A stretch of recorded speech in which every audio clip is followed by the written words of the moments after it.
جی آپ کے سوال اور ہمارے جواب تو پوچھیں. جی طلعت صاحب، طاہر حسین بول رہا ہوں جی، فیصل آباد سے.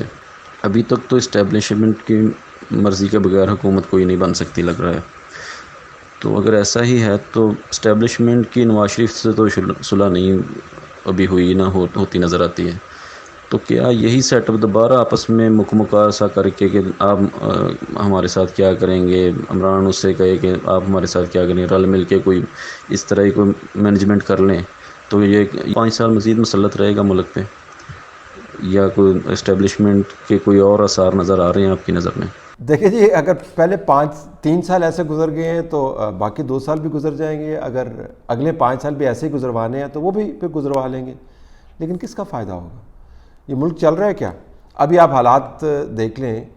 پہلے کاریں خریدوا رہے تھے کہ کاریں خریدیں جی، گھر بنانے کے لیے قرضے دے رہے ہیں جی، ہم نے تو بس آپ کی زندگی تبدیل کر دینی ہے، آپ سب کے گھر میں ہم نے موٹر سائیکلیں اور کاریں کھڑی کر دینی.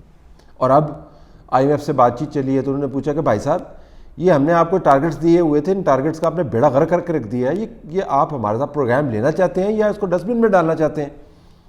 اب کاروں کے قرضے بھی روک رہے ہیں، اب ذاتی قرضے بھی روک رہے ہیں، گھروں کے قرضے بھی روک رہے ہیں. تو ایسے آپ نے ملک کو چلانا ہے؟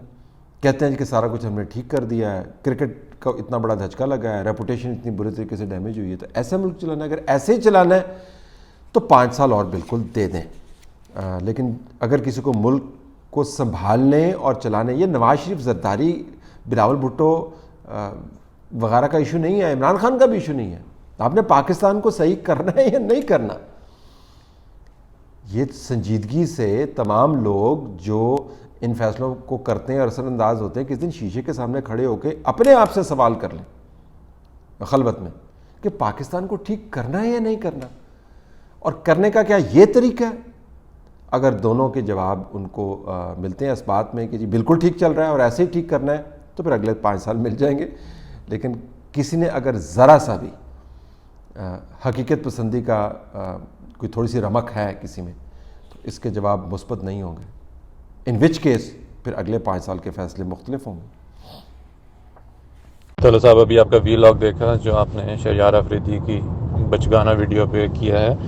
ان کو شاید پتہ نہیں ہے کہ یہاں پہ جو ہوم لیس لوگ ہوتے ہیں یہ بائی چوائس ہوم لیس ہوتے ہیں. ان کو شیلٹر گورنمنٹ آفر کرتی ہے اور جابس بھی آفر کرتی ہے، لیکن یہ اپنی مرضی سے نہیں کرتے اور یہاں پہ رہنا پسند کرتے ہیں. یہاں پہ ایکچولی اس وقت لیبر شارٹیج ہے، جاب زیادہ ہیں اور لوگ کم ہیں.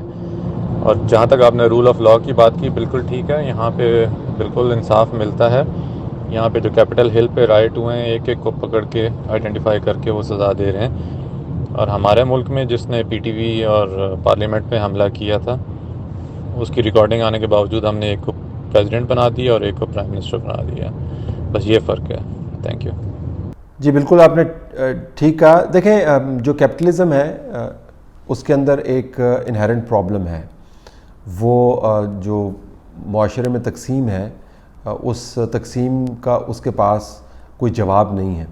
اور سوشلزم کی جو سب سے بڑی تنقید ہے کیپٹلزم کے اوپر، وہ یہی ہے کہ کیونکہ اس کے اندر منافع خوری جو ہے وہ انتہا پسندی کو چھو رہی ہوتی ہے، تو لہٰذا اس کے اپنے بڑے مسائل ہیں. تو وہاں پہ آپ کو ہوم لیسنس نظر آتی ہے، بائی چوائس بھی نہیں ہے. یہ بھی بات درست نہیں ہے. ہوم لیسنس ہے لیکن نمبرز بہت تھوڑے ہیں. ہوم لیسنس بڑا ایشو ہے لیکن نمبرز بہت تھوڑے ہیں. اور میرے خیال میں ہمارے یہاں سے جا کے تو آپ کم از کم ان کو شیشہ نہیں دکھا سکتے. اس وجہ سے نہیں کہ امریکہ ہے، اس وجہ سے کہ انہوں نے اپنے لوگوں کے لیے بہت سارا کام بھی کیا ہوا. تو یہ شہریار آفریدی صاحب نے پتہ نہیں کیا بات چلائی ہے اور کیوں انہوں نے کیا ہے، کیا مقاصد تھے، میں سمجھنے سے قاصر ہوں. اور یہ بھی آپ نے درست کہا کہ جو معیار ہے کہ کس نے صدر بننا ہے کس نے نہیں کرنا، اگر سسٹم کو ڈاج کر دے تو علیحدہ بات ہے. ٹرمپ کا کوئی بہت اچھا کردار نہیں رہا صدر بننے کے لیے، لیکن اس نے سسٹم کو ڈاج کر دیا. یہ بھی ذہن میں رکھیے گا، آپ بہتر سمجھتے ہیں. سسٹم کو اس نے ڈاج کیا. بل کلنٹن نے بھی سسٹم کو ڈاج کیا، اگرچہ اس کی پکڑ ہوئی، اس کو پرکھ ہوئی، لیکن وہ بچ گیا. سسٹم کو ڈاج انہوں نے کیا. تو سسٹم کو اگر آپ ڈاج کر دیں، نظام کے لوپ ہولز کو استعمال کر کے آپ نظام سے بچ نکلیں تو علیحدہ بات ہے. لیکن اگر جو معیار بن گیا اگر آپ اس کو وائلیٹ کرتے ہیں تو آپ کو کوئی ایک دن بھی ٹالریٹ نہیں کرے گا. یہ بھی ذہن میں رکھنا چاہیے. تو آپ نے درست کہا کہ اگر اس قسم کے ریکارڈ سے ہم صدر اور وزیر اعظم بنا سکتے ہیں تو پھر تو کچھ بھی ہو سکتا ہے پاکستان کے اندر. تو موازنے ایسے نہیں کرنے چاہیے خام خواہ. ایک جھوٹ کا مکان جو ہے نہیں بنانا چاہیے جس کی نہ کوئی بنیاد ہے نہ کوئی چھت ہے. وہ انہوں نے یہ کام کرنے کی کوشش کی. نواز شریف نے جو سابق جنرل کے بارے میں بتایا ہے کہ کیسے وہ ان کے بیڈ روم میں داخل ہو گئے تھے, کیا وہ اسی طرح کے اور بھی رازوں سے پردہ اٹھائیں گے؟ جی جنرل محمود کے بارے میں انہوں نے بتایا. نواز شریف صاحب جو ہے پتہ نہیں, دیکھیں یہ راز پر سے پردہ اٹھانا اس کا فائدہ کیا ہے؟ یہ کسی نیریٹو کا کوئی حصہ ہے, سیاسی طور پر کوئی اسٹریٹجی ہے؟ تو آپ کیا بتانا چاہتے ہیں؟ آپ وزیر اعظم رہے ہیں تو اس کے بعد پھر آپ نے اس کے اوپر کتنے لوگوں کو اعتماد میں لیا؟ یہ کوئی قصہ چہار درویش آپ نے بنا لیا, کتاب بنا لیا آپ نے کہ رات کو میں لکڑیوں کی گرمائش کے گرد میں بیٹھوں گا اور پھر سامنے لوگ بیٹھے ہوں گے تو پھر میں قصے سناؤں گا. یہ قصہ بتا رہے ہیں کیا آپ؟ میاں نواز شریف سے میں بات کر رہا ہوں, قصہ بتا رہے ہیں کیا آپ؟ اگر قصہ بتا رہے ہیں تو پھر اس کا کوئی مقصد ہوگا نا. تو پھر ایک قصہ بتا کے آپ نے کیا مقصد حاصل کیا؟ تو مجھے نہیں پتا کیا راز ہیں. یہ نون ویسے ہے کہ انہوں نے پہلی مرتبہ بات نہیں کی, پہلے بھی ایک مرتبہ بات کر چکے ہیں, اتنی تفصیل کے ساتھ نہیں کی. تو مجھے تو سمجھ نہیں آتی کہ رازوں سے پردہ اٹھائیں گے تو پھر جب طاقت میں ہوتے تب پردے کیوں نہیں اٹھاتے؟ طلعت صاحب, یہ فواد چودھری کے بارے میں ایک سوال ہے. پتہ نہیں آپ اس سوال لیتے ہیں کہ نہیں لیتے, کیونکہ آپ پہ وہ پہلے بھی اٹیک کر چکے ہیں پرسنلی, اور آپ نے ان کا بڑے ایتھیکلی جواب بھی دے چکے ہیں. لیکن سر ان کا انٹرویو پچھلے دنوں آیا تھا سلیم صافی کے ساتھ, اور سر جو بھی وہ انٹرویو کرتے ہیں سر ان میں اتنی حقارت اور ایک تکبر والا ان کا رویہ ہے, اور وہ سر نہ اداروں کو کچھ سمجھتے ہیں, نہ وہ, مجھے تو لگتا ہے وہ عمران خان کو بھی کچھ نہیں سمجھتے. تو سر وہ اور ہر بات کو سر وہ جھٹلا دیتے ہیں, اور وہ اس پہ شرمندہ بھی نہیں ہوتے.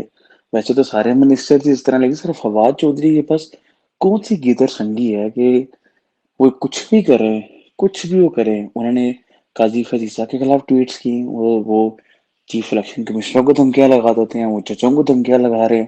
سر ان کو کوئی نہیں پوچھتا. سر کائنڈلی اس کا جواب لازمی دیجیے گا. شکریہ. اس وجہ سے آپ کو سنجیدگی سے نہیں لینا چاہیے کیونکہ ان کے سیاسی پیر تو ہیں نہیں. گدر سنگھی ان کے پاس کون سی ہے؟ کہتے ہیں جی اسٹیبلشمنٹ کے جو قریب ترین ہے وہی ہماری طاقت ہے. شیخ رشید صاحب بھی اس میں آتے ہیں, ان کے بھی ہم نے رویے تبدیل ہوتے دیکھے ہیں. آج کل وہ اس طرح بات کرتے ہیں کہ جس طرح تمام فلسفہ سیاسی ان کے پاس ہے. اسٹیبلشمنٹ سے قریب ہو کے یہ لوگ کام کرتے ہیں اور کچھ طاقت کا نشہ چڑھ جاتا ہے. وقت تبدیل ہو جائے گا تو اتر جائے گا. ظاہر کبھی نہ کبھی تو ایکسپوجر ان کا ہونا ہے ٹو ریئلٹی, تو وہ ہو جائے گی. لہٰذا اتنی سنجیدگی سے نہ لیا کریں ان کو.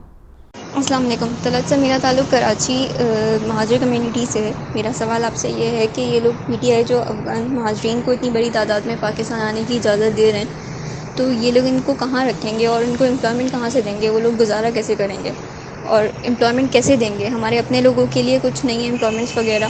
دوسری چیز کہ یہ لوگ کراچی میں بھی ایک بہت بڑی تعداد میں آ رہے ہیں, تو سر پورے سندھ کے پاس صرف ایک ہی شہر ہے جو امپلائمنٹ جنریٹ کرتا ہے, کراچی. اب وہاں پہ بھی اگر یہ افغان کو لا کے بسا دیں گے تو سندھ کی عوام کے ساتھ کیا یہ زیادتی نہیں ہے؟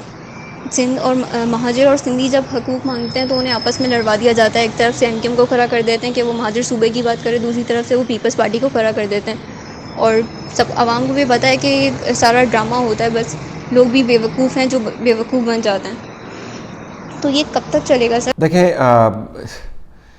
یہ ایک پرانا مسئلہ ہے جو چلتا ہے, اور ہم سمجھتے ہیں کہ اس وقت جو مہاجر کمیونٹی ہے, اپنے آپ کو مہاجر کمیونٹی جو کہتے ہیں, ان کی پولیٹیکل ریپرزنٹیشن کا بہت بڑا ایشو ہے. تو یہ تمام سوالات جو ادھر ادھر سے پوچھے جا رہے ہیں ایک جنرل پولیٹیکل ریپرزنٹیشن کے ذریعے اگر سامنے آئیں تو زیادہ اس کا جواب مؤثر طریقے سے ان کو مل سکتا ہے. میرا نہیں خیال کہ بڑے پیمانے پر کوئی لڑائی کا اہتمام کیا جاتا ہے. دیکھیں جس ملک کے اندر اکنامک پائی جو ہے یا معاشی مواقع کم ہو جاتے ہیں تو وہاں پر یہ لڑائیاں بڑھ جاتی ہیں. اگر سب کے پاس معاشی مواقع یکساں فراہم ہوں تو پھر لوگ طاقت کے پیچھے اتنا نہیں بھاگتے ہیں. ان کو پتہ ہوتا ہے کہ طاقت کے بغیر بھی ان کو معاشی مواقع مل جائیں گے. یہی سندھی, یہی پنجابی, یہی مہاجر, یہی افغان, یہی پشتون, یہی بلوچ, یہی براہوی, یہی آزاد کشمیر والے, یہی گلگت بلتستان والے دوسرے ممالک میں جا کے رہتے ہیں تو سارے مل کے کام کر رہے ہوتے ہیں. وہاں پر وہ لڑائیاں نہیں ہوتی. ایک شناخت کا تعصب ہوتا ہے ہر کسی میں, لیکن لڑائیوں میں تبدیل نہیں ہوتا. تو دنیا بھر میں جو مختلف قومیتیں آباد ہوتی ہیں ان کو اگر معاشی طور پر آپ انٹیگریٹ کر لیں تو وہ اکٹھی ہو جاتی ہیں. تو میرے خیال میں اصل ایشو جو ہے وہ معاشی ہے. کن کو نوکریاں دیں گے؟ جہاں پہ جو ان کو نوکریاں نہیں مل رہی جی, تو ان کو کیا نوکریاں ملیں گی ویسے؟ السلام علیکم طلعت صاحب, عمران لاشاری سر, دبئی سے بات کر رہا ہوں. سر, مسائلوں کی تو ہمارے ملک میں کوئی کمی نہیں ہے, مگر یہ جو اوور پاپولیشن 3.5 اور 3.6 جو ڈفرینٹ ریسز بتا رہی ہیں, جس طرح سے ہماری پاپولیشن بڑھ رہی ہے, جو کمنگ 20 سے 25 سالوں میں قریباً 350 سے 400 ملین پہ ہم پہنچ جائیں گے, تو سر اس کے کوئی حکومت یا کوئی ادارہ یا کوئی ہماری قومی سوچ ہے اس پہ کہ ہم کس طرح سے اس کو کنٹرول کریں گے؟ کیا ہم اتنے گئے گزرے ہیں کہ بنگلہ دیش سے بھی ہم سیکھ نہیں سکتے کہ انہوں نے اپنے مذہبی علماء کو ملا کے کس طرح سے انہوں نے ایک واضح قومی پالیسی بنائی اور اپنی پاپولیشن کو 1.2 اور 1.3 پہ لے کے آ کے؟ سر پلیز اس کے بارے میں کچھ بتائیے گا, کوئی اس کا حل ہے؟ آپ نے سب سے بڑے مسئلے کی نشاندہی کی ہے. نمبر 1 ایشو جو ہے آئین کی پامالی کے بعد وہ پاپولیشن ہے. جس طریقے سے ملٹیپلائی کر رہے ہیں اور ڈاکومنٹیشن بھی نہیں ہے, یعنی جب آپ پاپولیشن سینسس ہی نہیں کر پاتے اور آپ جو ہے نا ٹامکٹوئیاں مار رہے ہوتے ہیں اپنے پاپولیشن کے بارے میں, آپ پالیسی پلاننگ کیسے کر سکتے ہیں؟ لیکن جس طرح ہم ایکسپینڈ کر رہے ہیں, ایکسپونینشلی ایکسپینڈ کر رہے ہیں, اس کا وسائل کو بہت برا اثر پڑے گا. اسی فوکس کی تو میں بات کرتا ہوں. اگر ایک جماعت ایک ہی کوئی کام پکڑ لے, بڑا کام پکڑ لے, پاپولیشن کنٹرول جس کو ہم کہتے ہیں, اور اس کو آپ اپنا مقصد بنا لیں, تو 20-30 سال کے بعد جو نسل ہے وہ آرام سے نسبتاً زندگی گزارے گی. ورنہ نہ پانی ملے گا, نہ خوراک ملے گی, نہ جگہ ملے گی. ابھی بھی حالات جو ہیں آپ دیکھ لیں کہ جس ریپڈ طریقے سے آبادی بڑھ رہی ہے, سر چھپانے کی جگہ نہیں ملے گی. تو یہ نمبر 1 مسئلہ ہے آئین کی پامالی کے بعد. اور یہ بھی میں آپ کو بتا دوں, یہ آئین کی پامالی کی وجہ سے بھی مسئلہ پیدا ہوا ہے, اس وجہ سے کہ آئین کی پامالی کے اثرات سے ہی ہم نہیں نکل پاتے, تو ان مسائل کے اوپر کیا توجہ دیں گے؟